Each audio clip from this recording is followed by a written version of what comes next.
In the winter of 1951, military forces moved through the Odae Mountains with a single objective: to prevent enemy troops from using ancient mountain temples as base camps. The army was ordered to burn them all. This photograph captures the conditions of that march. Soldiers trudged across desolate, snow-covered ridges, executing a scorched earth policy in brutal terrain. The strategy left nothing behind. Sprawling monastic complexes that had stood for centuries were reduced to ash. Just down the mountain, the famous Sangwonsa Temple was completely destroyed in the fires. Yet, if you hike up that exact same mountain today, Sangwonsa Temple remains perfectly intact. A platoon arrived at its gates with direct orders to destroy it, but the wooden structures were never touched by the war. A 76-year-old monk named Hanam provided the only barrier to the flames. He put on his formal ceremonial robes, sat in the center of the main hall, and simply refused to leave.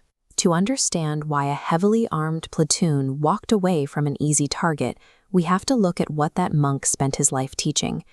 The survival of this temple is the physical result of a warning Hanam gave about the one thing humans actually carry with them when they die.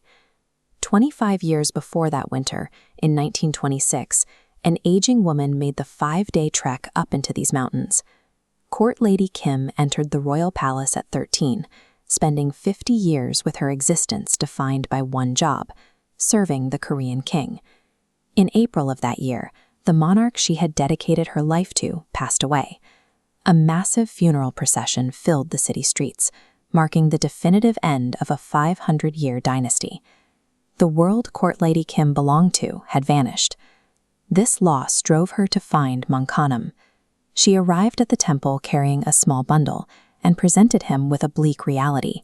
She had no husband, no children, no land, and now no ruler to serve. She asked the monk a desperate question.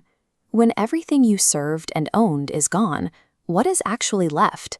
Stripping away wealth and status leaves a person to confront the weight of their own existence without any societal distractions. Hanam answered with a story of a dying man begging his 4 lifelong companions to follow him. He first asked his wealth. It refused immediately, turning its back at the bedroom door. Money transfers to the next owner. He asked his property. This companion agreed to follow him only as far as the front gate of the estate. He turned to his status and honor. This companion followed the procession to the edge of town, to the grave itself, but stopped there. Public reputation stays in the village. Finally, the man looked at the companion he had neglected, his first wife. She promised to follow him endlessly, wherever he went. Hanam described this final companion, representing Aop or karma, as a severe warning. Whether generous or cruel, an action binds itself to the one who committed it, following them with absolute persistence. Hanam applied this directly to Court Lady Kim. He pointed to the secret donations she slipped into the young monk's bags and the grueling path she walked to seek wisdom.